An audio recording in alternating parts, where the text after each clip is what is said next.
Jean-Louis Chameau, the president of Caltech. It is my pleasure to welcome all of you tonight for the Lee Dubridge Distinguished Lecture, which, by the way, is not really a lecture. No data slides, no PowerPoint presentations, no jargon. Rather, the format for the evening, and really for all of the Dubridge lectures, is a conversation between a distinguished lecturer and his or her interviewer of choice. Dr. Dubridge was the second president of Caltech, and he held the position for some 22 years. He was a very successful president that most university presidents would aspire to be. He was especially effective at communicating with everyone, students, faculty, trustees, large donors, small donors, the chairman of General Motors, and even the president of the country. I think his talent was linked to the fact that he enjoyed talking to people about science and technology, to talk about the value of basic research and how scientific solutions can help address society's problems, as well as the impact of science and technology on everyday life. He believed in getting a diverse group of people together to discuss those issues. Tonight's presentation is a good example of what he would have enjoyed seeing on the stage of Beckman Auditorium. Before I introduce our two guests, I would like to thank the person who made this event possible, Mr. Peter Kaufman.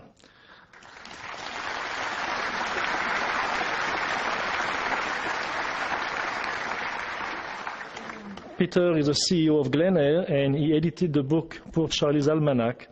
He's a good friend of Charlie Munger, and it is Peter who suggested to him that it would be a good idea for Charlie to give a Dubridge lecture. Then Peter took a very active role in the organization of the lecture and the activities surrounding it. Peter, thank you.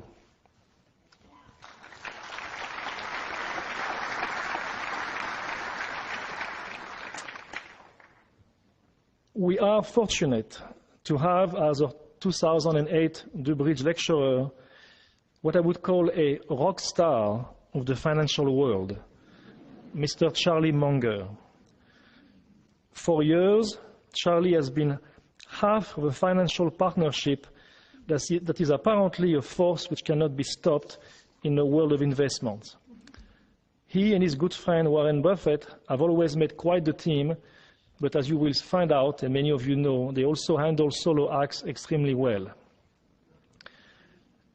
Witnessing Charlie on stage at the annual shareholders meeting of Wesco Financial last year was for me a truly energizing and exciting experience, and one I would recommend to all of you. It's an event not to be missed. Charlie is like Warren Buffett, an Omaha boy, born and bred. He attended the University of Michigan, and yes, Caltech, because before serving in the US Air Force as a meteorologist. He then entered Harvard Law School, graduating in 1948 with a Juris Doctor magna cum laude. He went on to found the Los Angeles firm Munger, Turles & Olson in 1962, but left the law practice 3 years later to concentrate on managing investments, something that clearly he has done amazingly well ever since. He is known for his opinions, his philosophy, and his wit. In fact, the Caltech bookstore is outdoors, selling several books about those topics, and I hope you will take the time to purchase a number of those. Given the scope of his keen and broad interest in almost everything, we knew that whoever interviewed him would have to be intellectually quick, and quick enough to keep up with his unusual ability at storytelling. Fortunately, Charlie chose Caltech's own outspoken division chairman and physicist, Tom Tombrello. Tom, who heads up our division of physics, mathematics, and astronomy, is the William Kennan Jr. Professor of Physics, as well as Caltech's Technology Assessment Officer. A member of our faculty since 1961, Tom not only knows his way around Caltech, but also knows very well how to handle his division of free-thinking physicists, mathematicians, astronomers, and astrophysicists. He is known at Caltech for his brilliant mind, his wit, and let's say strong opinions. We will see tonight whether Tom has met his match. Tom, please join us.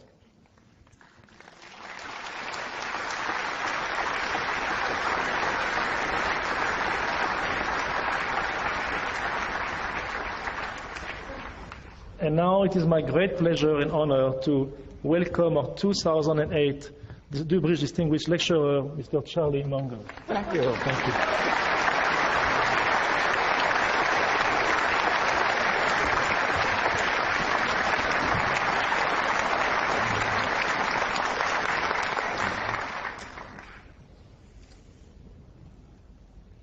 Should I go first, Charlie? Sure.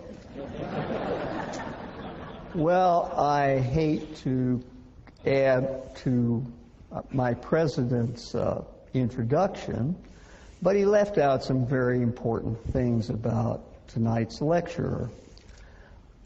As you might know, Charlie Munger was born on January 1st, 1924. And any of you who are familiar with the Asian calendar meant that was right at the tail end of the year of the pig. Now, it's well known that people born in the year of the pig are characterized by virility and fertility. Well, 8 children, I guess they got that right. But I decided I needed more information, so this being a modern world, I went to the web and found the world's expert on pigs. Her name is Charlotte. And she had 2 things to say about Charlie.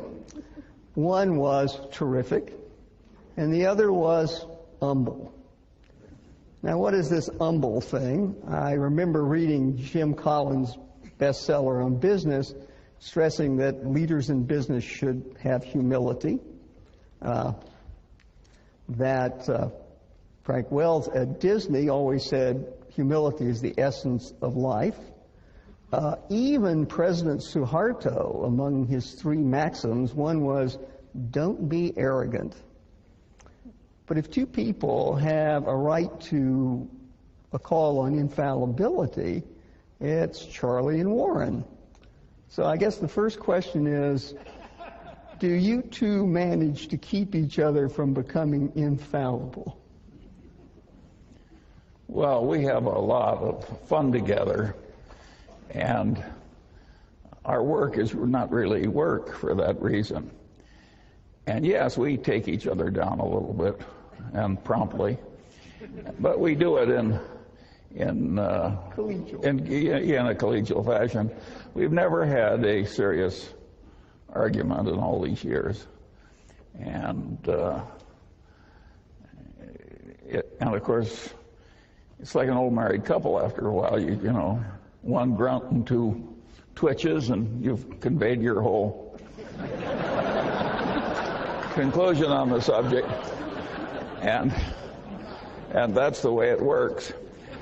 And in terms of humility, I've frequently said that when they passed that out, I didn't get my full share. And that was a serious problem when I was young. And I only cured it partly by becoming very rich.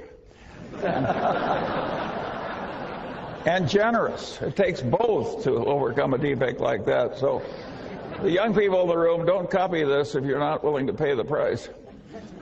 Well, I don't, but if humility means that you know the edge of your own competency, yes, and you aren't arrogantly stepping over the boundary, I'm very good at that.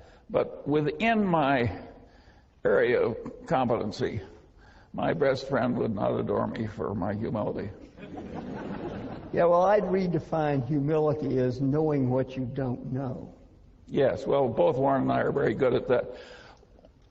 One of these guys at the Berkshire meeting from one of the foreign publications said, why do a couple of guys in a little place in Omaha do so much better than all these powerful minds in great institutions? And I said, well, I think Warren and I know the edge of our competency better than other people do. And that's humility in the umbrella sense, and that is a very important thing to know. I say over and over again, it's not a competency if you don't know the edge of it. You are a disaster if you don't know the edge of your own competency. Warren frequently says, I'd rather deal with a guy with an IQ of 130 who thinks it's 125 than a guy with an IQ of 180 that thinks it's 200. That second guy will kill you. And so it is very important to know the edge of your own competency. I thought I would speak tonight a little bit on my favorite subject just as a talk, and after that just take questions from Tom of any kind he wants to answer. What I'd like to talk about briefly is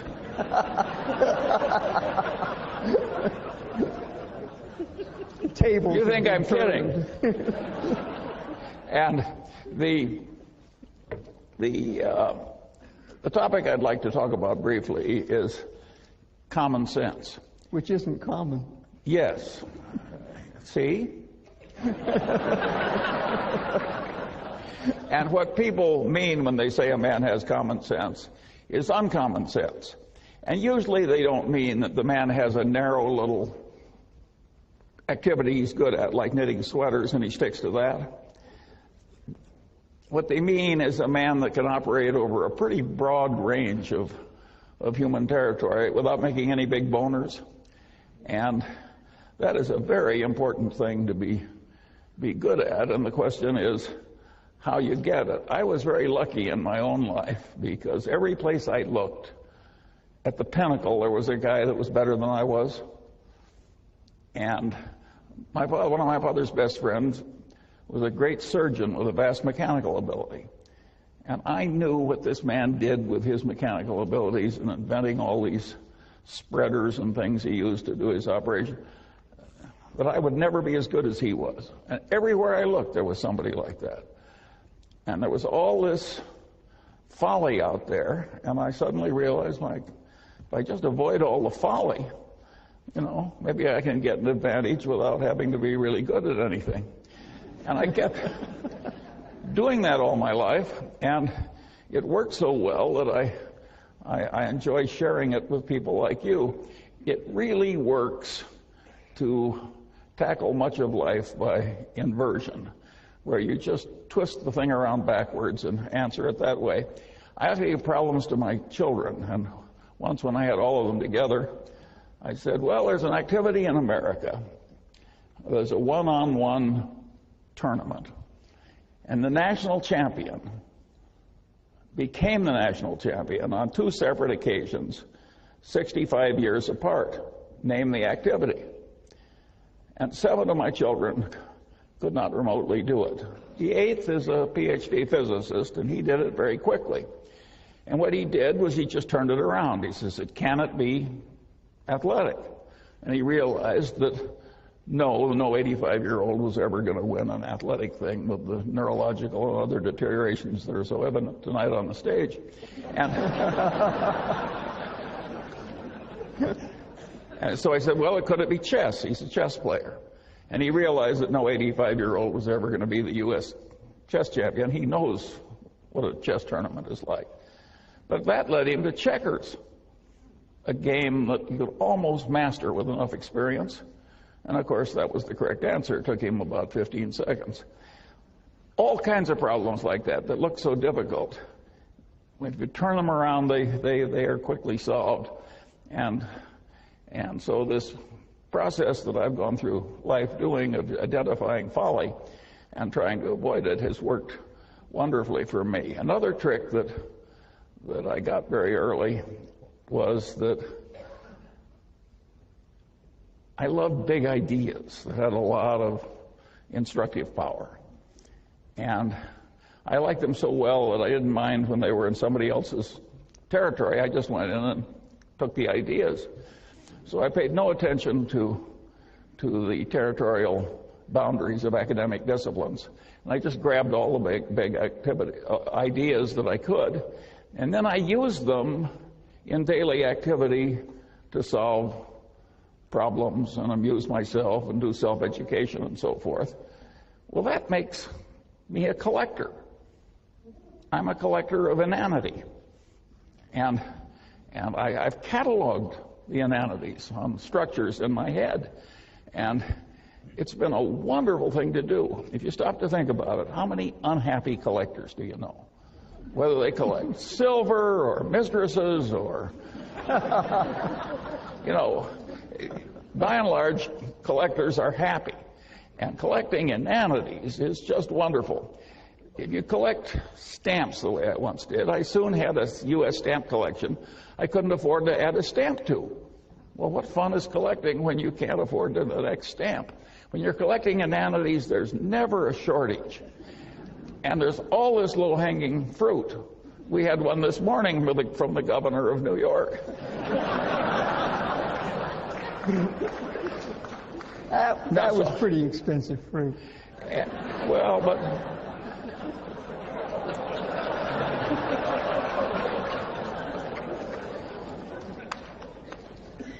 And so, this is just a wonderful activity, and it's amused me and instructed me all my life. And another thing that I got into when I did that was to be very interested in seeing how these ideas interplayed together. There's not big academic reward or worldly reward for integrating one discipline for a strange discipline with a strange discipline that's not your own. So if you do it in your head, you're in a territory without much competition. Warren always says you should take the high road in life because it's less crowded. And this is a less crowded mental road in life, and it really works. And of course, when you do that, you get into issues where ideas are in conflict. And of course, it demands synthesis. Well, a lot of people, when they see a demand for synthesis, immediately retreat into whatever orthodoxy they came from. That's not the Munger. If there's two big, powerful ideas and there's a terrible tension between them and synthesis is demanded, I look it up if I can, and if I can't look it up, I try and figure it out, and if I have a poor approximation, I use that for a few years until it gets better. I got another idea that was very useful. I always liked Occam's razor. Now, that is a wonderful way to think. You can argue that Einstein's whole career was just a marvelous demonstration of Occam's razor. E equals mc squared is a pretty damn simple idea, but think of the power of it. And then Einstein developed, some people say, a counter-corollary to Occam's razor. This may be apocryphal because I've never seen it in any original source I trusted, but I've seen Einstein quoted with this observation over and over again. Everything should be made as simple as possible, but no more simple. Well, if Einstein didn't say it, he should have said it, because this is a very sound idea. I later developed a supplement to that corollary, and my supplement to Einstein's corollary was that, about Occam's razor, was in messy social science,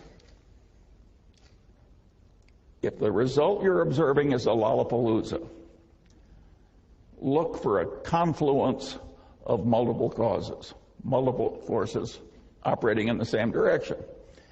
I got to that idea when I was trying to explain to myself how the Moonies were able to get some student to come out for a weekend in the country. And at the end of the weekend, the guy was a brainwashed zombie who was the slave of some megalomaniac nutcase for the rest of his paltry life. And this is obviously a Lollapalooza result. And so I looked in academia for an easy, correct answer to this, and of course I didn't find it. I finally stumbled across a popular book done by some psychiatrist founded by the Rockefellers, who had studied the last work of Pavlov. And Pavlov had these dogs in these cages. And when the Leningrad flood came in 1920, it went right up to the dogs' noses, and they damn near drowned and died, but didn't, and the stress was perfectly horrible. And they'd all been conditioned to have these dog personalities, and when the waters receded, the personalities had reversed.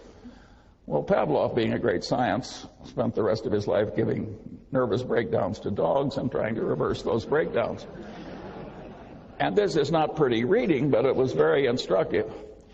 And I realized that the Mooney methods and the involvement of stress was clearly part of it. I also realized that the psychiatrist did not have an adequate explanation. Well, finally, I stumbled into psychology, in which I'd never taken a course, and so I just bought the 3 main textbooks in Psych 101 in the country, and I riffled through them quickly. And, you know, I could pick up the 20 main ideas in social psychology very easily, and when I used them as a routine system, I could see that the Moonies were using about 6 of these things in combination with the Pavlovian stress. And just as the dogs' brains snapped in the Leningrad flood, the Moonies have a term in their conversion method causing the target to snap. Same damn idea. And I found that very interesting. And because I'd reached a conclusion, a very unpopular, unpolitically correct conclusion that I've just given you, because it gets into religion's conversion is a tough subject.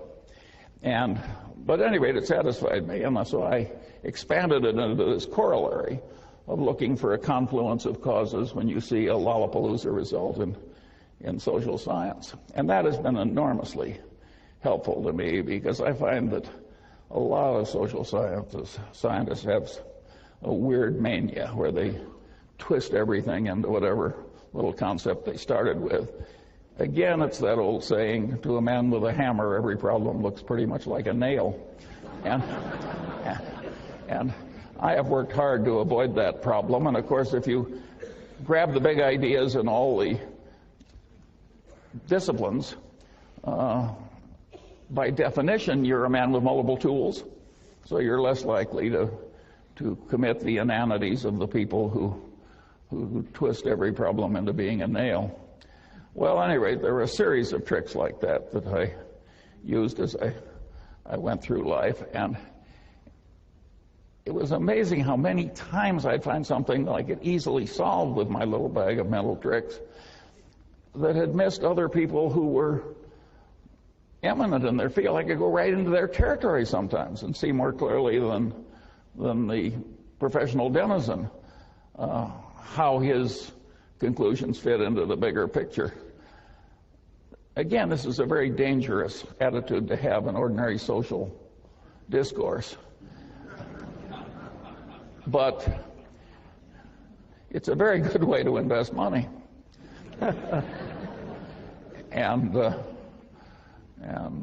any rate, that's the kind of a peculiar man you have here tonight. And of course, I idolize Ben Franklin because I identify with him. Of course, he was so much more talented than I am. It's just a joke to make the comparison. But at least he was a totally self-educated man that wandered over a vast amount of territory and was pretty competent over the full range. And a lot of Franklin's knowledge was psychological too. He was a great observer of human nature, and so there are implications, of course, in this attitude of mine in academia, and the implication is very simple. Social science in America is very poorly taught, and the people who are the denizens and the people that they teach are way more incompetent than they need to be. The solution is to get all these social scientists, or the ones that have the capacity to do it at least, so that they are comfortable across the boundaries of disciplines and see where the ideas conflict. Let me give you a simple example. If you went around Caltech and asked people where do the laws of chemistry not apply? Practically everybody would say, well, they don't work in a hot plasma. No big deal. But if you ask a bunch of people that have taken the main course in economics and have gone on to business school in America, and you say, well, you're selling something in which is measured in units, and you want to sell more units. Do you raise the price or lower the price? Well, they've seen supply and demand. You lower the price. Then you say, tell me the occasions on which, if you want to sell more units, you raise the price. Now, this is an intelligent group. You've been through social science. I'm giving you some time. Will anybody who has the right answer raise his hand? Yeah, luxury goods, that's what do. About 1 in 50 comes up with the idea of luxury goods. Right. That the price is sort of a signal that it's high quality, and if it's not a signal of high quality, it's a way of bragging to your friends that you have both discrimination and money. But one other interesting example is the one that happened to my Caltech educated friend Bill Ballhaus, who was CEO of Beckman Instruments, a company founded by another eminent Caltech professor.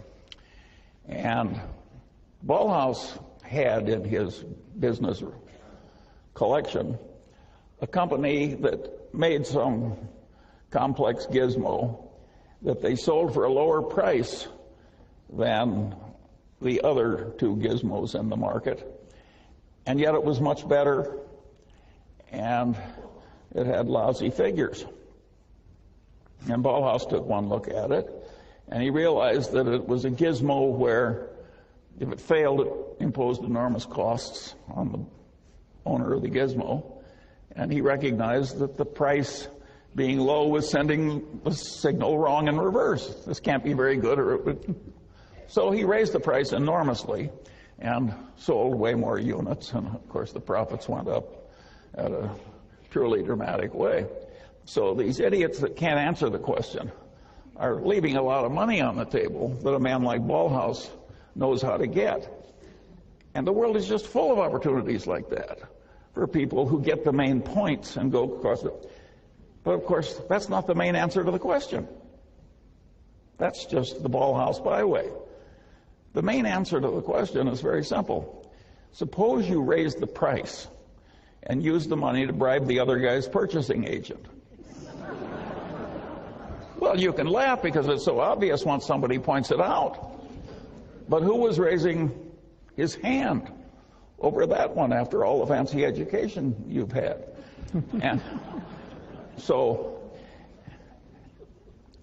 And the kissing cousin of that direct bribery of the other guy's purchasing agent, that's the way title insurance is sold in America, that's the way load mutual funds are sold in America, that's the way a certain amount of defense contracting has been done or attempted to be done. It's a huge, important part of capitalistic life, that business of raising the price and using the money to enhance sales. And of course, there are legitimate ways to do it too, like legitimate information through advertising or otherwise. But there's a lot of illegitimate use of increased price to increase sales, and that's a big part of the capitalist condition. And if you don't have a brain that automatically has these things pop into it, you haven't really assimilated social science correctly. What good does it do to be able to pass a test parroting back to the professor what he told you?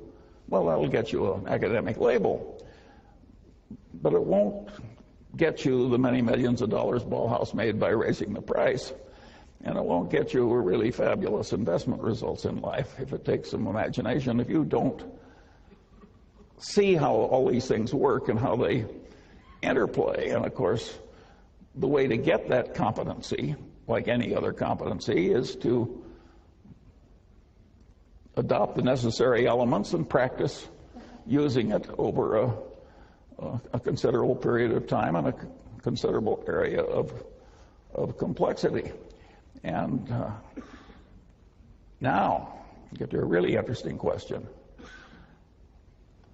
Can we fix the social sciences so they aren't such total horses' asses? And the answer is yes. Is it likely to happen? The answer is no. It will happen eventually because, well, here I'm going to lose my humility prize. I had a guy in the Harvard Law Review ahead of me. He said to me once in the course of an argument, he said, "Charlie, think about it for a while and you'll agree with me because you're smart and I'm right." Great argument. Well, the liberal arts are going to come to the Munger system in due course because they're smart and I'm right. It can be done better, but it can't be done better with a crazy reward system that allows people to be as silly as they are in many departments. I always liked the story of P.J. O'Rourke, who said, you know, he says, the last communist dictator of Albania was a pure communist. And he finally threw out the Russian embassy because they'd lost the pure faith. And then he kicked out the Chinese communists because they'd lost the pure faith. And he said finally he was only comfortable with two places in the world. One was the communist dictator of North Korea, and the other was the English department at Yale.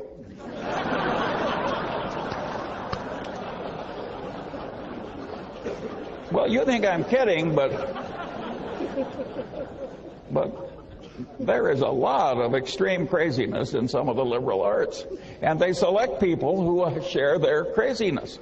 And it is not necessary that academia tolerate forever this lack of multidisciplinary competence. It's not that hard. If some aging, untrained, fat, old man can do it, you know, surely the young, brilliant liberal arts people can do it. It will take a different incentive and a different system. It might even be that a place like Caltech could do it, but they'd have to get a rather unusual person to do it for them. Oh, all right, now I'll turn it over to... Well, I'd like to...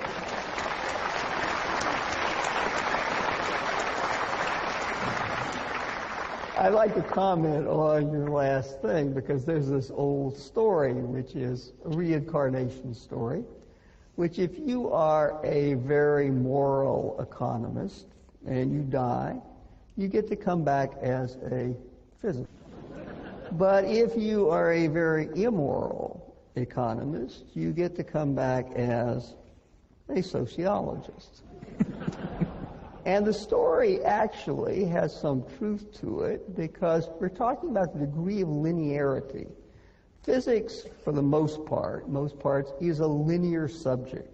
Cause and effect don't get intertwined. Whereas my wife's father invented something in sociology which shows the intrinsic non-linearity, extreme non-linearity of the social sciences. And that was the self-fulfilling prophecy. Yes, indeed, it was invented by Robert King Merton. And what it says, basically, is if Charlie were to say something about the state of the economy tonight, by God, by tomorrow morning, the reporters who are here would have it in the newspapers, and something might actually happen to the economy.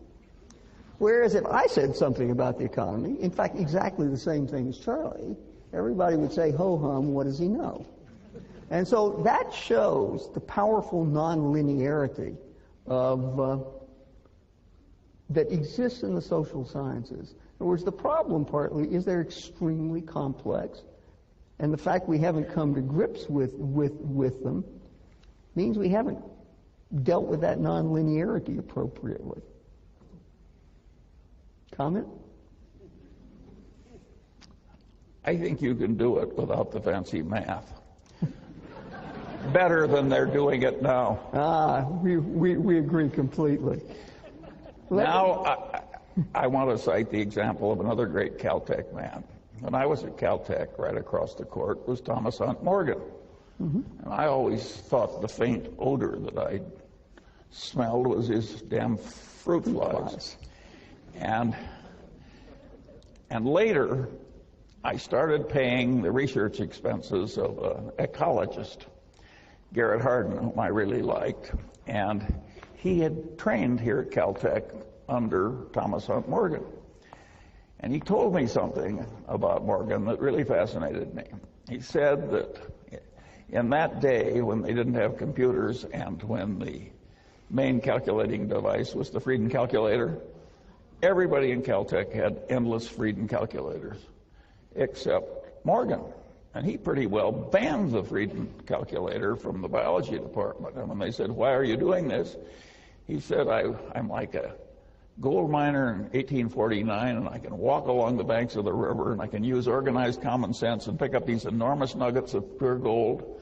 And as long as I can do that, I'm going to use my scant resources to pick up all this gold, and I'm not going to revert to any placer mining, sifting the statistics for faint traces of something. And I love that, because that's what I've done with my life. I just picked up the obvious things that were on the riverbank with organized common sense, and I'm glad to quit claiming placer mining to people who like a lot of boring gravel sifting. So I think that a lot of the people who are trying to fix the social sciences will make it worse by going into these very involved computations, because they get into math very soon that they can't handle. And they're walking right by great boulders of gold on their way to this non-productive math. This is not an intelligent way to go at the problem. Yeah, well, that's something you've talked about earlier, this attempt at false precision. Terrible. Warren and I always say, we cite Keynes. Better to be roughly right than precisely wrong. Right.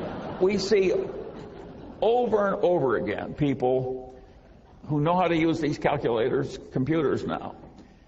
And there's a big complicated problem with multiple inputs. Some of it can be carefully measured and some can't. So they just horribly overweigh everything that can be measured. This is truly asinine. But you're in the insurance business, so I'm going to be a professor and tell a story about derivatives. 20 years ago, I decided my wife and I decided to build a house on a tropical island. And yet, they had hurricanes. And, being a Caltech professor, that's a risk I didn't want. So I constructed a financial instrument, which was build a house and buy an insurance policy. Hurricane did come, damaged the house severely, and now, more out of blind, dumb luck than skill, I cashed the check from the insurance company about 2 weeks before the insurance company went belly up, because the insurance company had only insured houses on this island. And therefore, I hadn't constructed a hedge at all. No, of course not. I had constructed a common mode failure. And so the real question in society right now, whether we talk about bundle mortgages or any of the other fancy hedge funds, is whether the risks are really independent and you can determine them, or whether somehow there's these common mode failures that take down both systems at once. These same people who are trying to ruin the social sciences by taking it into this extreme, hopeless complexity of math that won't work are alive and well on Wall Street and creating securities, etc. And they've done the same thing there. They have created things so complicated that nobody can understand them. And therefore, they take shortcuts. They don't try. They rely on the rating agencies. There are grown men who looked at a bunch of collateralized debt obligations, all of which were rated AAA by rating agencies, and they all yielded 60 basis points more than normal AAA pieces of paper. Well, anybody with a grain of sense would see danger flags flying. I mean, the hurricane concept would come quickly to your mind. But what these people saw was a marvelous opportunity to get a lot of money for themselves by lying and cheating. They bought all these AAAs, they leveraged 4 or 5 times over, and then they told their investors they were getting alpha. They weren't getting alpha. They were taking a hurricane risk and telling the people they deserved extra pay because they were delivering alpha. Well, they were delivering extra profits as long as there was no hurricane, no financial heavy wind. This is a deeply immoral way to create financial instruments. It's a deeply immoral way to run an investment operation. And of course, it's attracted more and more people from eminent places like MIT. People go into this derivative trading, because it's hard to rise in Standard Oil inventing better oil refineries. It takes time and there's competition and so on. And besides, when you're all done, nobody's ever going to hand you $180 million. And so these people do go into this activity and they create this hopeless mess of super complexity. Then they get trading systems, which their accountants bless, and they punch these buttons, and if they've agreed to buy something 8 years in the future from A for $100 million and sell it 8 years in the future to B for $105 million, they punch the button and both obligations disappear, and it shows a $5 million profit receivable from the second guy. Well, just because you can punch a button on a computer and show a $5 million profit doesn't mean you have a $5 million profit. What you have is a disastrous closing risk. If the market goes horribly against you, is the guy who's lost heavily the $100 million bet is going to be like the hurricane insurer on my friend's island? And the answer is yes. In many cases, he's going to be like the hurricane insurer on the island. We're just seeing that stuff unfold. And you can't watch it unfold without feeling the way I feel about a lot of the liberal arts professors.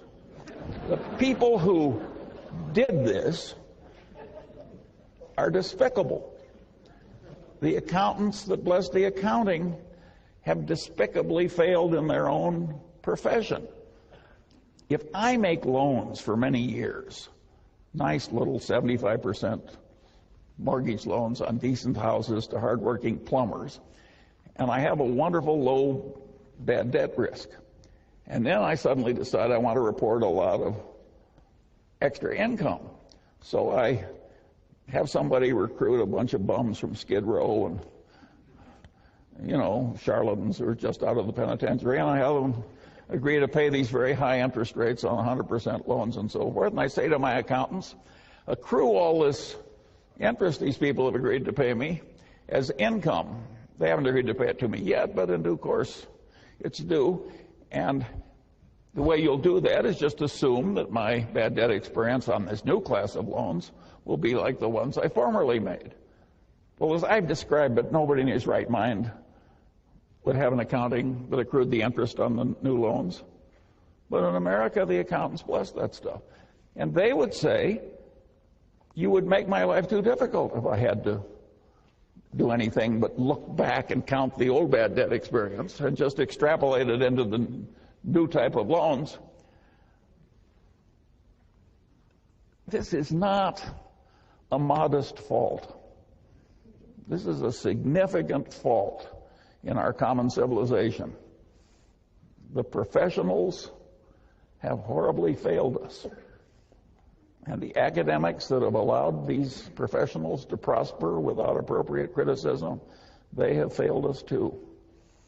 And the regulators, Warren cited the example. We have 200 regulators in Washington. We have 2 companies in Washington, and their sole job is to watch these 2 companies for unendurable future troubles, Fannie Mae and Freddie Mac. 200 people in Ohio. That's all they have to do. They ended up with, I don't know, $30 billion worth of miscalculated earnings, and it just was totally insane. It was a Mad Hatter's Tea Party.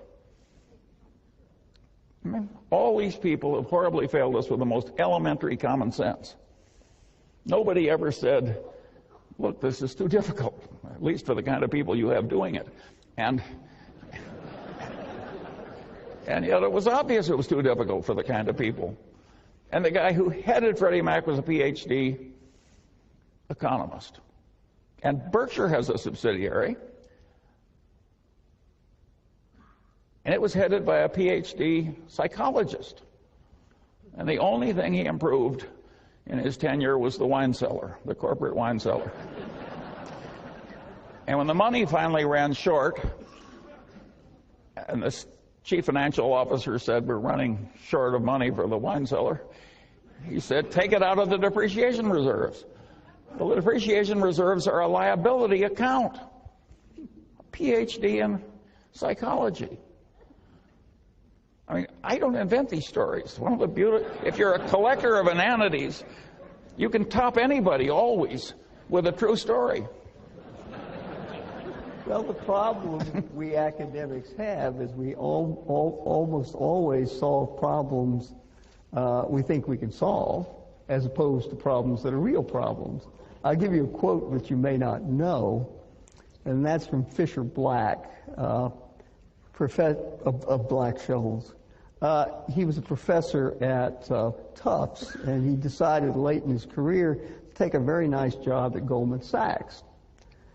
And then he said something very wise that I think you'll like, which was, he said, market efficiency looked a lot different from the banks of the Charles than it did from the banks of the Hudson. There was another Nobel Prize winner at Stanford, and he looked at the investment success of Berkshire Hathaway, and he said, it's luck. He said, it's, you know, if enough monkeys are flipping coins, some guy will win 2 or 3 times in a row. And there's a name for this in academia, it's sigmas. So we were a 1 sigma event, and then we were a 2 sigma event, and then we were a 3 sigma. We get to 3 sigmas, this is really unlikely. Yes. He got to 6 sigmas of luck to explain Berkshire Hathaway. At that time, the audience was laughing so hard that he stopped doing it. But that was the only thing that stopped him. He would be at 9 sigmas by now. Which would happen about once in the history of the universe. Yes. We can't let you get away from an educational institution without talking about education. Caltech is a small manufacturing operation. We take raw material that we get from the high schools, and we turn it into a product. Now, I'd like to say we don't make Chevrolets at Caltech. We make Formula Ones. But we are dependent on the quality of what comes in because we have to work with it. And what we work with is what comes out of the educational system in the United States. And I have some opinions, but I want to hear your opinions about what's happened to one of the best lower-level educational systems in the world over the last, say, 40 years. Well, of course, the educational system failed horribly in the central parts of the big cities. And the price that our civilization will pay for that failure is really huge. And of course, it has multiple causes. Of course, it's going to be harder to raise schools when the more competent people flee to the suburbs, and the central city gets lower and lower average quality because all the successful people are leaving. The same thing happened in Germany. When they partitioned Germany, there was a period when anybody could get out, and 5 million of the most competent people in East Germany went west. Well, now what's left is the worst 17 million out of 22, and they've got a communist system. Well, of course they get an awful result. If you cull all the best people out and turn the rest into communists, it's not going to create a wonderful result. I mean, imagine arranging so that Germans are no damn good. I mean, this is really hard to do. But so something like that happened, and it was a huge mistake. And what he's complaining, by the way, about are marvelous people. It's just that they're not Tom Tombrellos, because how many of those are there? But Caltech gets marvelous people, and the average quality of the entering freshman at Caltech is simply marvelous. And the average quality of the institution, in terms of the way the professors and the administration and everything behave, is wonderful. And the asininity around Caltech is way low for a human institution. And if any of us had no friends or family left, and we were thinking, what are we going to do with our worldly goods when we have to part with them? I don't know about you, but I wouldn't have a better candidate than Caltech. I'd have way more confidence in it than I would have in say, an elite Ivy League school. I think they're pretty good too, but I think Caltech would be more reliably sensible and more reliably ethical than the other places. And so Caltech is a very remarkable place, and you shouldn't judge the world by Caltech. This is way better than normal. And you have to understand where the man's coming from. Most of our students volunteered to come here. Charlie was drafted, sent here. So he was not a volunteer. He was a draftee. And he learned to be a weatherman. So if you think he knows which way the wind is blowing, he has a degree in it. By the way, that's an interesting subject.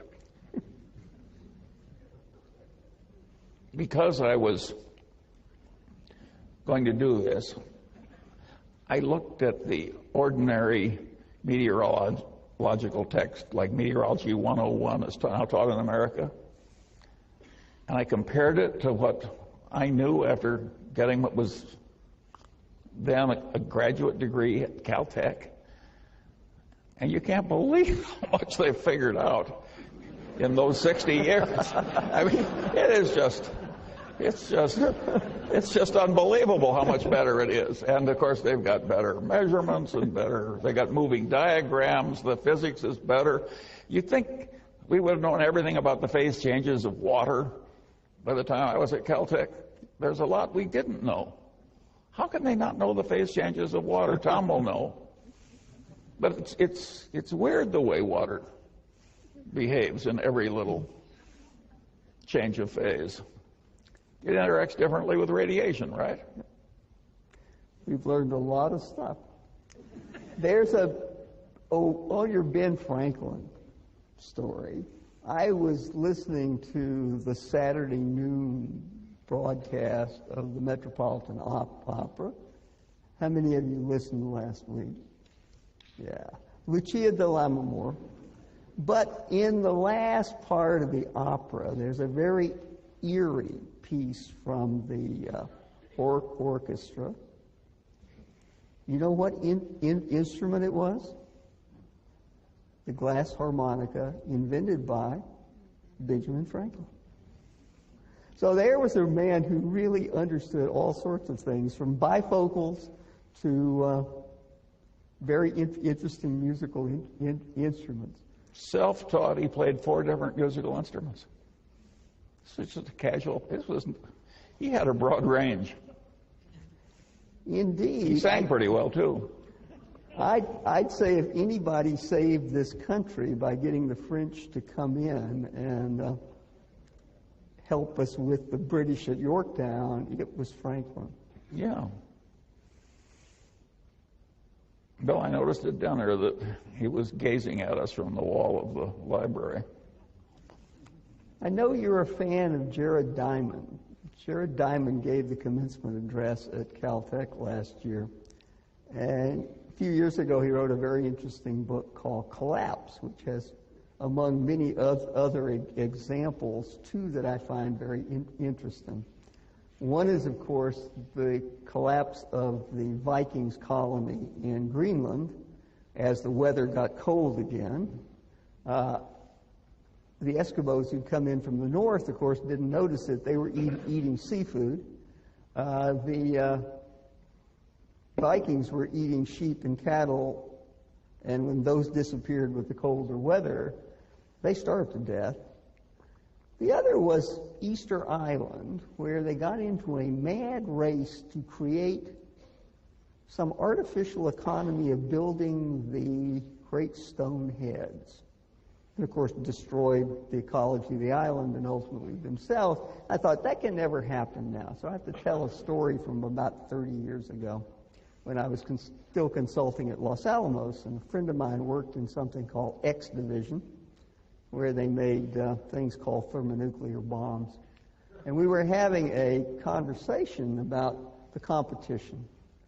And this conversation went on for a while, and he kept saying, you know, we've got to keep ahead of these guys. They are really giving us a bad time, and we can't keep up with them. And, you know, after a little while, I said, you know, this doesn't sound like the Soviet Union. He said, Soviet Union? Those guys don't build anything we care about. We're talking about Livermore. And so there we were in a mad race, using up the country's treasure in a wild attempt to keep up with ourselves, building the equivalent of stone heads.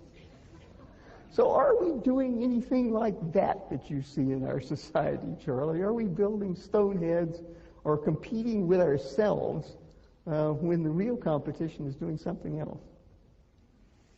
Well, sure, but you go into the really fundamental tensions of multidisciplinarity.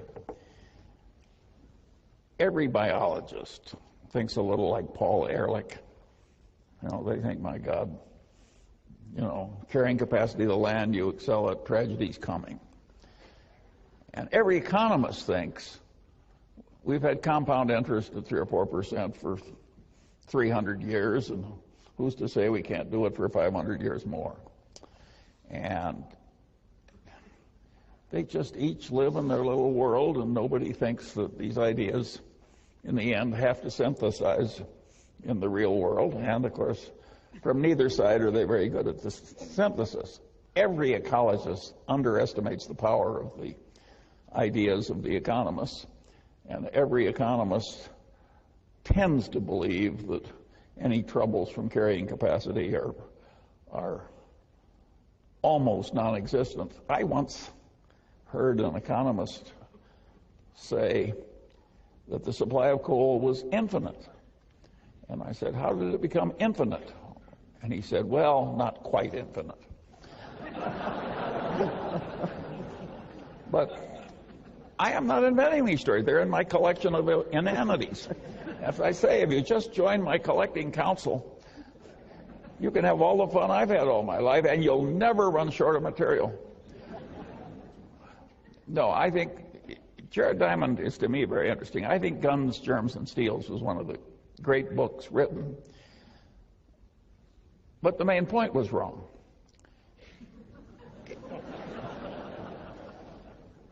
Jared really believes that the people in New Guinea were just like a bunch of literate Jews in Berlin in 1890, except that they wore loincloths and were illiterate. But that's a delusion. The genetic evolution continues to work after you get a civilization, and man's breeding patterns will reinforce it. Will reinforce and accelerate and change. But the genetic evolution doesn't go away, and it's really stepped up. That's why all these dogs are so different, when they're all descendants of the wolf. I mean, what you can do to change nature when you start breeding with some selectivity. So at any rate, I can understand why he was wrong on that, because he lives in academia and it's not politically correct to accept there could ever be any genetic difference between individuals. If you say, have you noticed that Zulus are taller than pygmies, they just look at you like you're spat in the fireplace. And it's a social error. But they don't say that they're exactly the same height. They just look at you with detestation. But the truth of the matter is that there are, part of the problem with the United States is that we are now competing with some people who have some considerable genetic advantages over us. They're called Chinese. I don't know why the Chinese, mired in a Malthusian trap and under an idiotic system of government, got a genetic mix that was so good on capitalism when it was unleashed. That's a very interesting question. But some kind of selective breeding happened over there. I see my friends adopt these Chinese girls who are utterly discarded from the remote hinterlands. And one of my granddaughters. Well, I've now seen a sample that's so great. I say I'm not like this idiot professor at Stanford who, Six Sigmas of luck. There's a reason why these girls are working out so well. In many cases, way better than the people who had their own children. And we are starting to have a very major competition with a group of people who, on average, have some genetic advantage over us. I happen to like it. If the Chinese displace the Mungers, some of whom are here tonight, my attitude is bon voyage.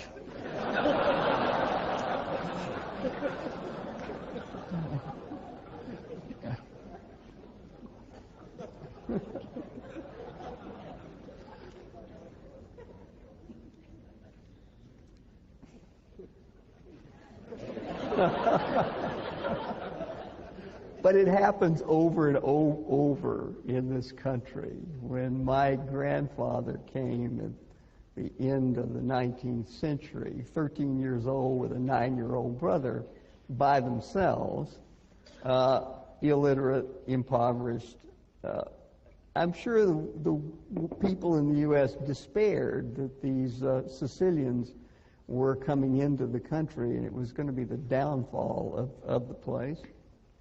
Of course, maybe it was. But they did survive, and they did bring their parents and their younger siblings over. And so each generation seems to have absolute despair at the people coming in, but they save us. I call this the vampire economy, that the U.S. lives on the fresh blood of immigrants. And each group gets replaced by another group. Yeah. But I think we could safely take in a whole lot of Sicilians, and we'd get about the standard number of Tombrellos. But if we try that with the Chinese, we'll get way above a standard number. Of course. You got it. The Sicilian blood is run thin. We need to be replaced by something better. No, I don't say it isn't a tough blood. I just say that I don't think we'd get more physicists out of Sicily than we. Which reminds me of one of my favorite true stories. When Shockley was at his craziest, he tried to recruit all these Nobel laureates to donate their sperm so that the next generation could have the advantage of all this selective breeding. And he came to, I think it was Munger, a famous Nobel laureate, and Munger said to him, well, he says, you're barking up the wrong tree. He says, what my sperm has given America is 2 guitar players. He says, if you want to have Nobel laureates, you better look among the immigrant illiterate tailors. On that,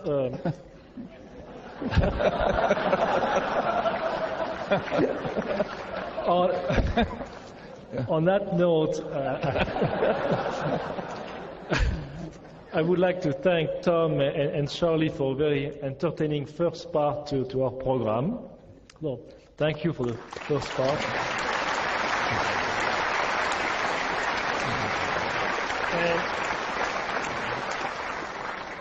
And now we would like to allow some time for some of you to ask questions.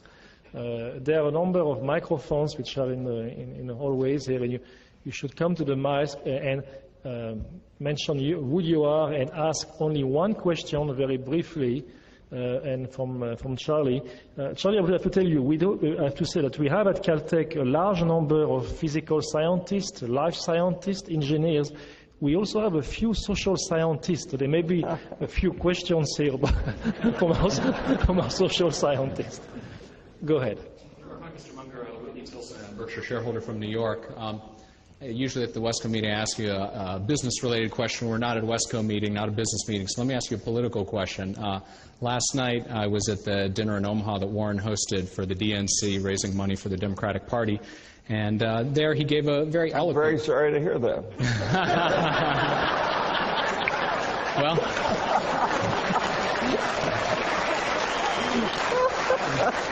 I'm going to ask you to elaborate on that, actually, because he gave told a story about how he was the son of a far right-wing Republican congressman, grew up, hearing about godless communists, et cetera, and so at some point in his youth sort of sat down and very calmly and rationally, in the way he described it, much like investing, I think,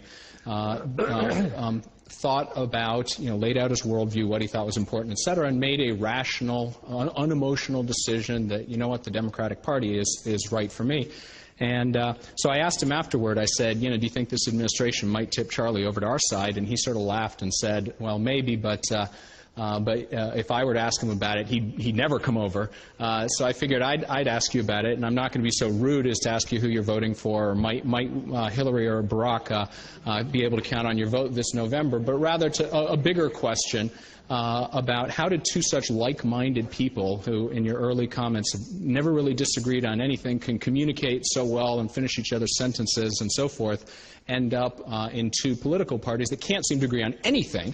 And sort of more broadly, if you could maybe tell us your similar story to what Warren did. Did you become a Republican because you sat down calmly and unemotionally and thought about the issues, or was it something like most people? I think it's one question, okay? One question and one.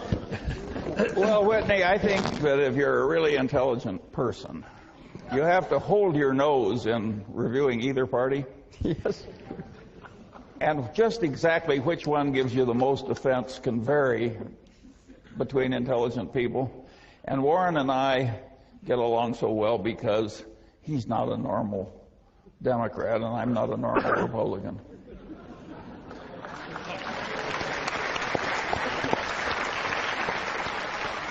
Go ahead.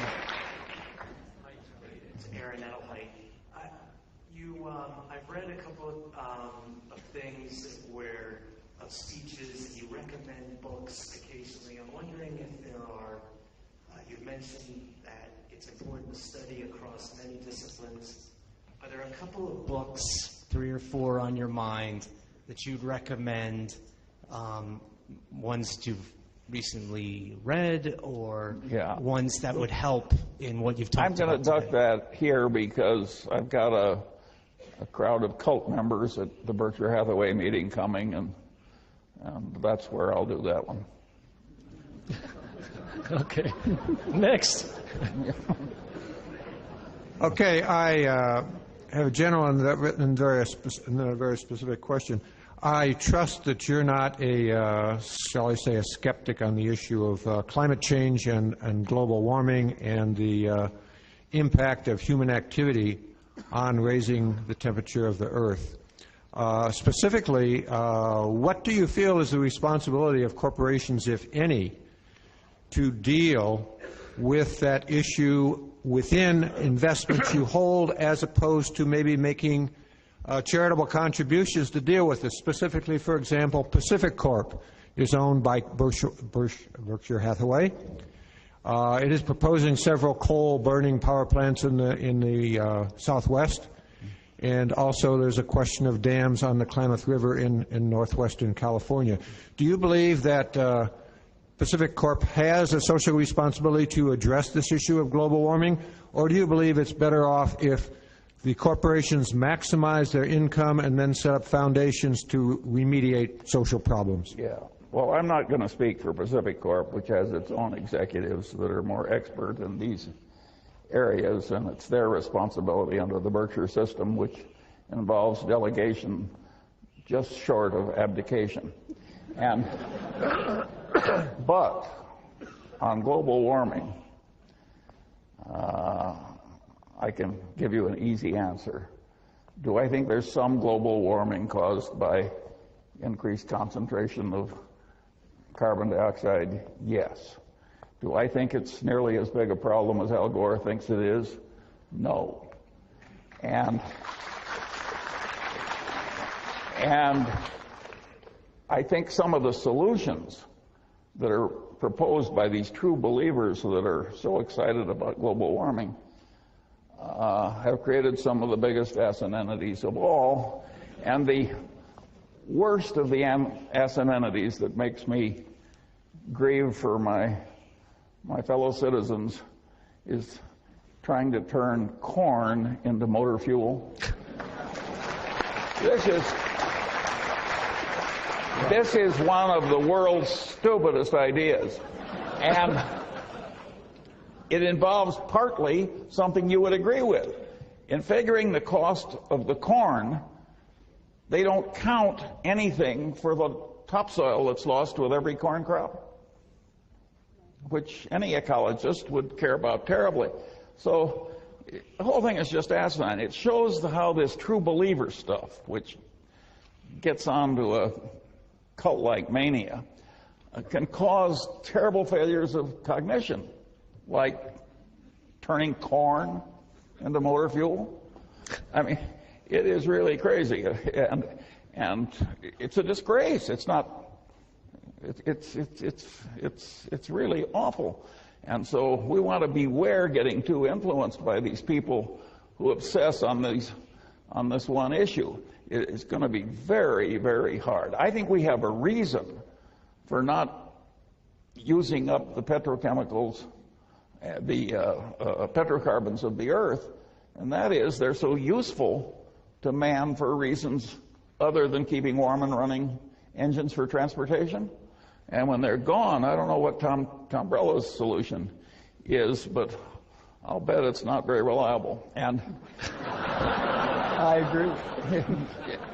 And so I think we've got a good reason for doing this. And you've got a very good, sufficient reason to reach out for a fairly stupid reason with a lot of miscognition. It's really not very smart. And you ought to be ashamed of yourself. Next. Go ahead. Hi, my name is Cecilia Yu. I'm an undergraduate here at Caltech. And when I heard you talk about the space race, it kind of reminded me of the recent 50 years in space celebration. And one of the best speeches I've ever heard given by an astrophysicist named Dr. Joe Tyson. He mentioned that the Apollo race actually created one of the greatest impetuses in America for for scientific advancement and the advancement in education. So when you called it a race of head building, big head building, I wonder if it's about time that America had another such big head building race to create another impetus to study science, and especially in the public education system. Tom, I think she wants you to answer.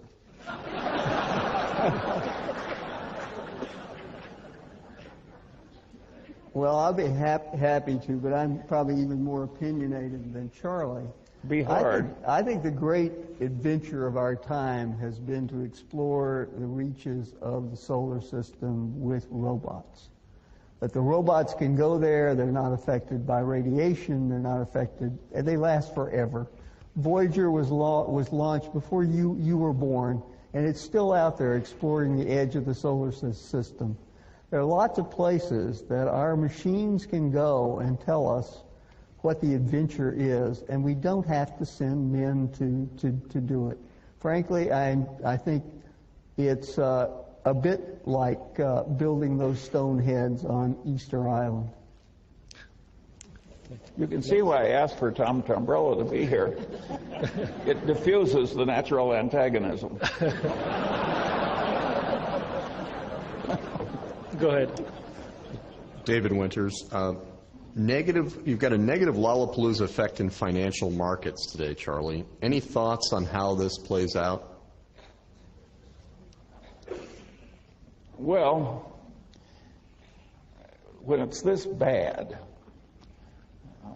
I think there will be some reaction and some change in practice and some change in laws. And if we don't get changes in laws, they'll change the labels. When they reinvent CDOs, they'll have some different name. They have poisoned that name permanently. But I think the lessons are just unbelievably important. Advanced civilization did not need this much mess. We didn't need this much lying. We did not need this much crazy, envy-driven pursuit of unreasonable gains with no conceivable social contribution. This was not a pretty scene. And yet it was something like the South Sea Bubble. As long as it was going on, nobody wanted anybody to criticize the party. No, so I think there will be changes. Do I anticipate great wisdom from our legislative class? I hope not. Well, they gave us the problem in the first place. I mean, they repealed. Let's take the simple little subject of margin requirements. Mm-hmm. In the 20s, we had a great mess caused by 90% loans against stock and rampant speculation and so on. So they passed tough rules giving the Federal Reserve the right to control margins, which they did for a long time. The banks had to apply it. There was none of this crazy credit when I was young. If you wanted to buy securities frequently, you had to put up 50%, sometimes 75%, sometimes 100% of the price of the security. Fade in, fade out. The class that was going to make money out of running derivative exchanges and all kinds of things, option exchanges, wanted the equivalent of a new gambling parlor where they could be the croupier. And so they talked up a lot of free market economic ideas and said, after all, liquid markets, capitalism, we have to... And they created derivative markets which totally obsoleted the margin requirements that had been part of the American regulatory scene. Human nature needs margin requirements, just as it needs restrictions on selling heroin to 14-year-olds. And our legislative class, item by item, repealed all that stuff. And once it started making money, they just multiplied it. And then they got into systems where the clearance is a huge problem. And we're starting to see that now in some of these obligations, where you can have the contract, but the contract can't clear. The other guy's not good for it. The procedures are not proper. It's like his insurance company that insured against hurricanes until it came to the island where they wrote the insurance. It's like what I call the accounting for Berkshire's derivative book. It's a new class of asset entitled good until reached for. By the way, it was $400 million that the accountants blessed. But when we reached for it, it just went to mist. I don't think that you should have a lot of assets on your books that are in the category good until reached for.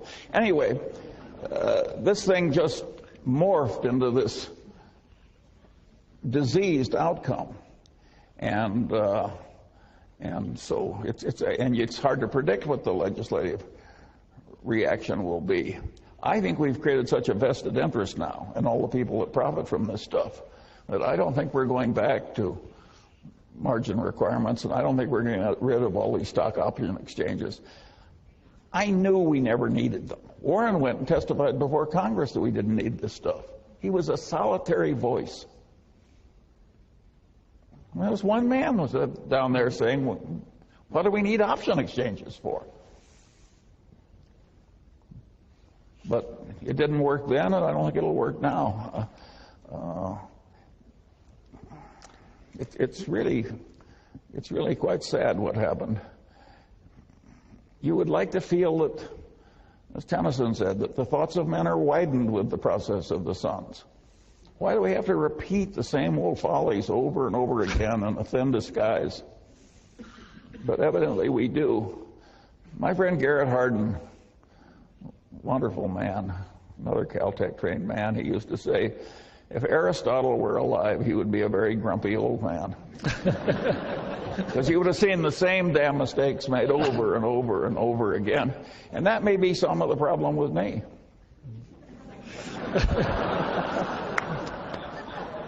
Next question. It happens quicker. You don't even have to die to get in this condition.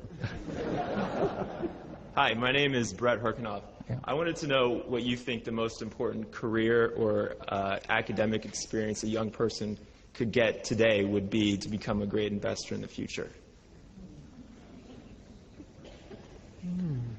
Well, I think it helps to have a generalized competency in dealing with words and numbers and quantities and concepts.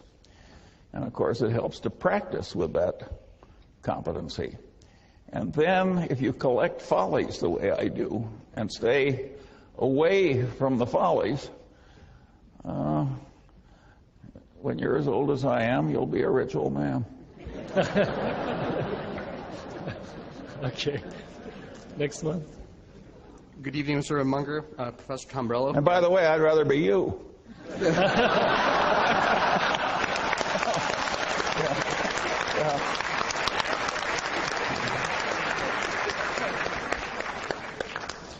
My name is Dennis Armani. I graduated from Caltech 3 years ago, and now I'm a proud employee of Glen Eyre.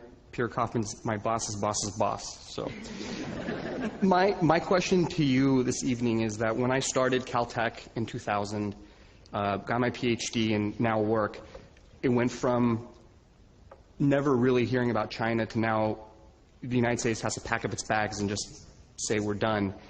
Why is it such that whenever the United States, or why is it so easy to write off such a great country all of a sudden? That in the Oh, I'm not writing off the country. I'm not saying necessarily you, but it seems like the world in general just says we're... No. I'm just recognizing reality that a new competitive force has come into the game that's hard to handle.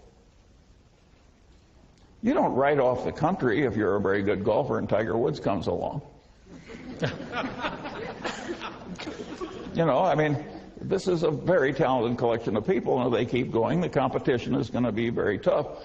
Berkshire goes out of its way not to compete with these people head on.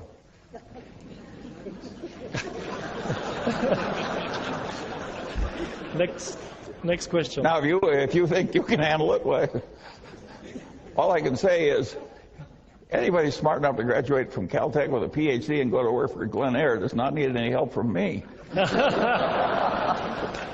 You have it made. And you don't have to worry about China either. Good. Hi, Mr. Munger. My name is James Lynn. I remember reading a long time ago, Warren Buffett, you and Buffett were not into macroeconomical things, issues but Mr. Buffett, I read recently he's been investing in the Brazilian real and basically long foreign exchange, foreign currencies.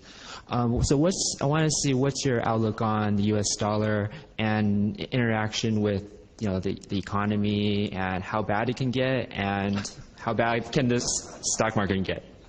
Yeah. Well, averaged out, Berkshire has not made its progress in life by making wonderful macroeconomic predictions. We figured out how some things were very likely to do way better than other things, and we got into those things. Occasionally, in recent years, Warren has kept out of other mischief by doing things like buy the Brazilian real. And he's done it very intelligently, and he's made a few $1 billion. But it's a sideshow. when the markets are scarce for our kind of activity, Warren has to do something. And he's so used to a few $1 billion coming over the transom every... He sometimes stretches a little if it's easy enough. Okay. But I can't help you with a simple solution to getting rich with soft white hands. Next question. Hi, my name is Helen Lee. I'm a Caltech undergrad here, and as Caltech undergraduate education goes, we learn things from math and physics to chemistry, biology, all the sciences that you can imagine. But we don't get a lot of insight into, business and investing. And as sort of a new investor, my question is, what, in your opinion, is the best piece of advice for a new investor or for current investors? Well, I think it's very useful to get the capitalist perspective. Namely, how do you make this thing work for the people that own it? Because the reality will make more sense when you go at it with that perspective. So even if you don't intend to get rich, you want that perspective because you'll understand the reality you're dealing with better. So I think you mentally want to make yourself an investor as part of the proper training of your mind. And since you have to do it anyway to improve your mind, you may as well get rich while you're doing it. And so if you underspend your income while you're alive and keep learning and collect all the bonehead mistakes other people made and avoid them and so on, I would confidently predict that you'll do just fine. But there's no one book or one idea or something that's going to do it. The one idea that people use is the one that Ben Graham borrowed from engineering, which is the concept of a margin of safety. In other words, factoring in all the probabilities, you want a bonus probability. You want a margin of safety in what you're doing. And that's a very good concept when you're designing a bridge, and it's a very good concept when you're making an investment. You want something that will handle some mischances from life and still do well. And so if there were one concept, why, Ben Graham would have said that's the concept. But it's easier to state than it is to work it out case by case. Tom, I interrupted you. To throw out a Munger-like concept, the things you're learning should be connected to one another. And that's part of your job. You're learning a bunch of separate things at Caltech.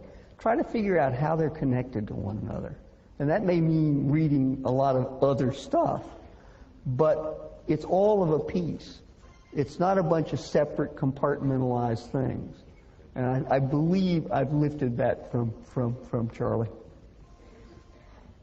Yeah, but all this stuff is really quite obvious. That's it. And yet most people don't really know it in a way where they can use it, which is a very interesting educational problem. Next question. Hi, Charlie. Welcome to Caltech. My name is John Lee. I'm the president of Caltech Falun Gong Club.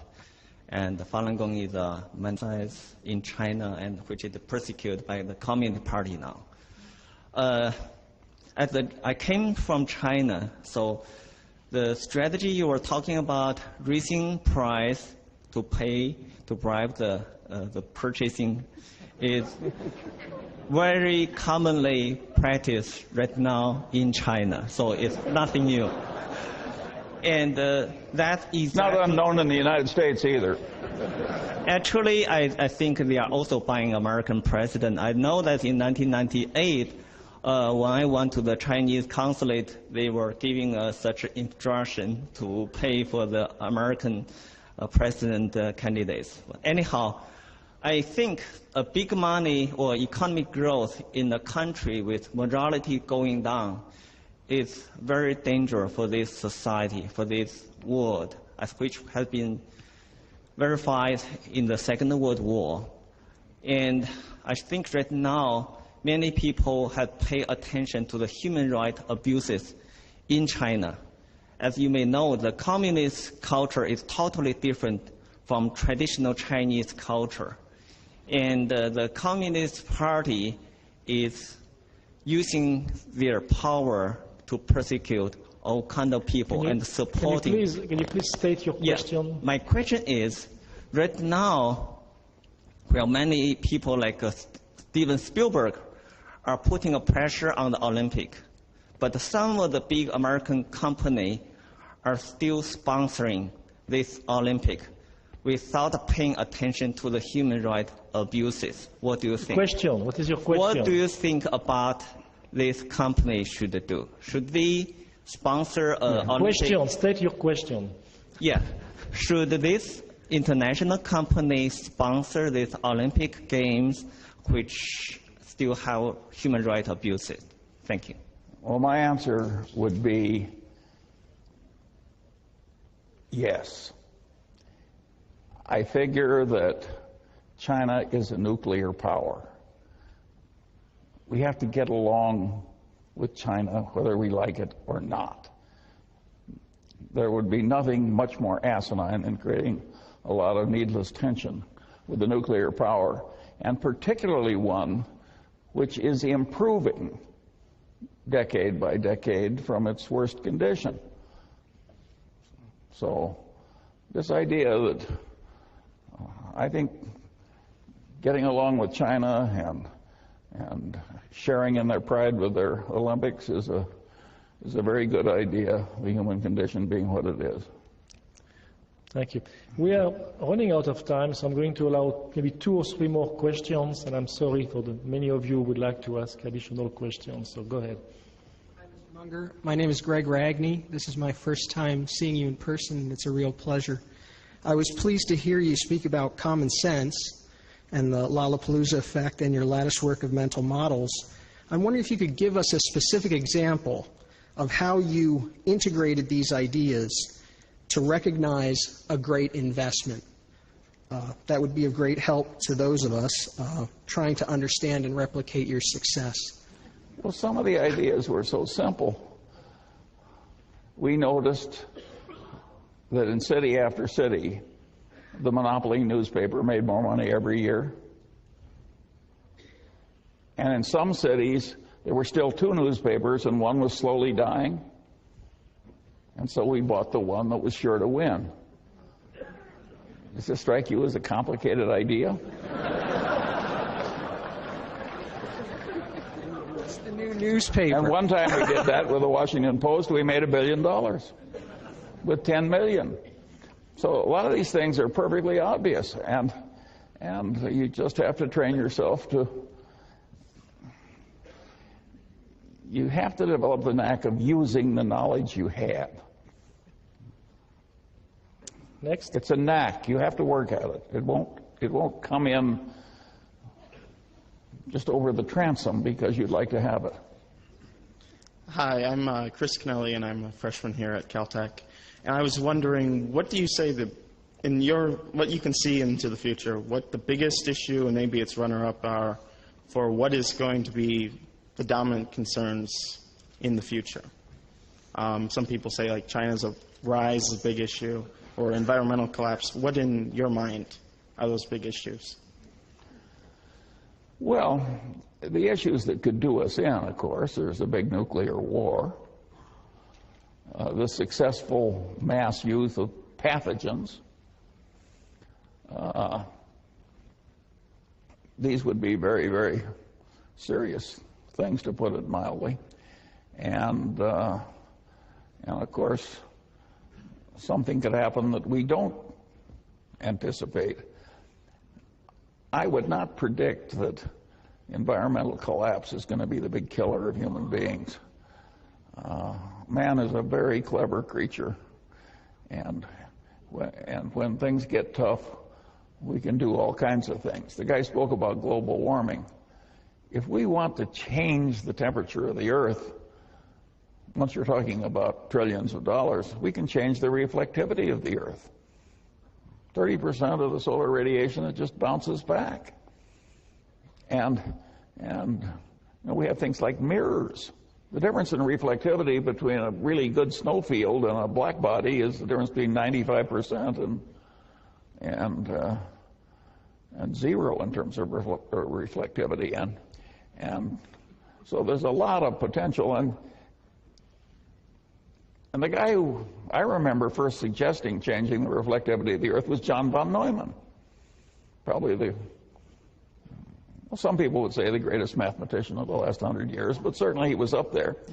And so I think all kinds of things we can do to.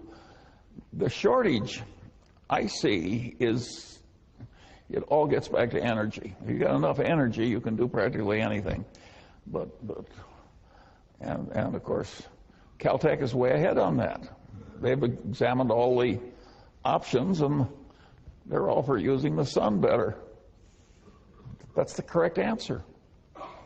And I think man will be clever enough to do it, and if he doesn't like the temperature of the Earth, I think man will be clever enough to change it.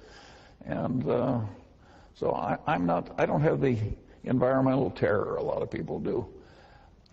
And that's from a man that gets very nervous on the way we treat cows. I do not like the fact that the average dairy cow in the United States is kept pregnant by artificial insemination 270 days a year. I suspect that many hormones in the milk is not a good idea. Now, I don't know whether it is or not. But I know enough to raise my eyebrows. So I think there are all kinds of things that we will learn to change. And by the way, that may be one of them. So I think man will be clever enough to avoid the worst of the environmental troubles. Whether man will avoid the other troubles, I'm way more negative. I think the folly of man is up to some pretty extreme things. Imagine Adolf Hitler taking over a civilized country like Germany. And he could have won. I mean, to some extent, we were quite lucky in that war. When I went into the Army in January of 1943, a year after Pearl Harbor, I was drilling in the mud with wooden guns. I mean, we were very lucky that we had all these oceans and that we broke their codes and we had these wonderful scientists and that Hitler kicked out all the brilliant Jews. We just had a lot of good fortune. And the next time we may not be so lucky. So I would argue that the next time we should be wiser. Okay, next question. Good evening, Mr. Munger. My name is Mike McGowan. I live in Pasadena. I'm a Wesco and a Berkshire shareholder. The fellow about one ahead of me asked my question and you answered it. So I'm kind of rephrase it. You've spent a really interesting life looking for the truth in a number of situations and then have acted upon it. Whereas other folks in Wall Street and in academia and in other cultures seem to, even if they see the truth, they don't follow it. They find it easier or what have you to follow their fellows in doing this. What is it that you've done that you could suggest or that seems to be a model for these guys kind of discarding the opinions of their fellows and pursuing something that would really be, as you said, developing the knack for this? I think to some extent I was naturally disrespectful of the received wisdom, and I wanted to figure it out better. And I think to some extent that was an inherited disposition. And I turned what many people would regard that horrible lemon into lemonade. But I don't know. I think you can make that kind of lemonade out of my kind of lemon. I don't know if you can do it out of marshmallows. Okay. Next question. Good evening, Charlie.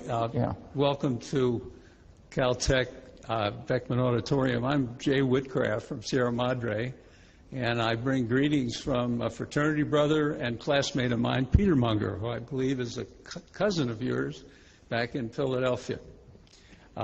My question is, I'm in the Sierra Madre Foundation, And we have a problem. It's a small town, 11,000 people, 3.5 square miles, and we're trying to keep our budget together. And because of a cutback in taxes that we used to get from the state, we're hurting for money. And I wondered if you have any suggestions as how our city could help us, or how our foundation could help the city do better with our budget. Well, lots of luck. Fixing the reactions of politicians in government to deal responsibly with financial problems. This is a big order. And I think you'd have way better chance of doing it in Sierra Madre than we do in Los Angeles. It's almost in the nature of things that the politicians will make all kinds of promises and do all kinds of things to please the voters and sort of put off the obligations until tomorrow. And so they're constantly building up a great load of future obligations. And they're constantly posturing for votes as distinguished from really trying to get the right answers. And of course this causes problems. And it's no fun to suddenly have to chop activities out of your accustomed lifestyle. And I solved the problem for myself in my own way, and I'm afraid I'm going to have to leave you with the problems of Sierra Madre. Final question. You upheld Benjamin Franklin repeatedly for his ability to master many disciplines, and you spoke a lot about the humanities and social sciences and Wall Street. I'm exactly half your age, and just in my lifetime, I've noticed a big shift in the incentive structures and everything from university admission to youth sports as well as the workplace in rewarding specialization. Do you think that, is there any alternative way that you can think of to reward multidisciplinary success as opposed to the very high degrees of specialization that seem to be what gain people status and financial reward? Well, of course, we should have high degrees of specialization. And if you get a nice little cancer in some ghastly place, you will not want a guy that really understands Proust. You know, I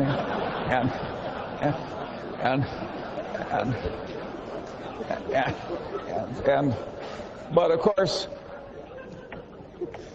it's my argument that you can be quite competent in your specialized field and also have the common sense over a broad area if you work at it appropriately. Let's take the case of Newton. More than half of the powerful creative period in Newton's life was totally wasted on alchemy and theology. And in the remaining half, he managed to create quite a distinction in his chosen profession. He had power to burn. Now let's assume you're not Newton. You're just a good guy who's going to be a good mechanical engineer. No? Don't you think you could get a general competency? Just as you might be a good engineer and also play golf? There's plenty of time to do it without ruining your specialized competency. All you have to have is the will and the technique. And every hour you delay in doing it, it's just, you're just increasing the chances that you'll remain in the shallows. Now, most people are happy in the shallows. After all, there's always somebody that's in a shallower place. Thank you. Yeah.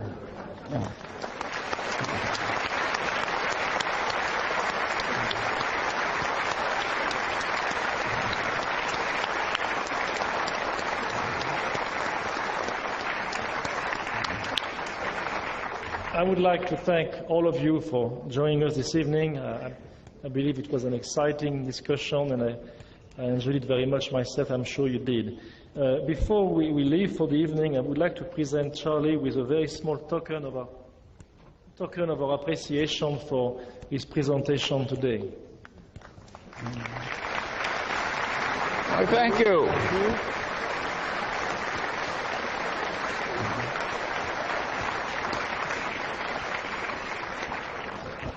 And as you leave the auditorium, you will be offered the possibility of not purchasing, but of taking one of those DVDs, thanks to the generosity of Peter Kaufman. And it is an interesting DVD. It's a 2-hour show on science. There are very few of those. It was made by a number of PBS affiliates. It's being shown all over the country on PBS stations. And what is even more exciting, it's 2 hours on science, and it is entirely done at Caltech and JPL. And I really encourage you to get one of those. I think we have enough for, let's say, one per family or one per small group. Please make sure you get one before you leave.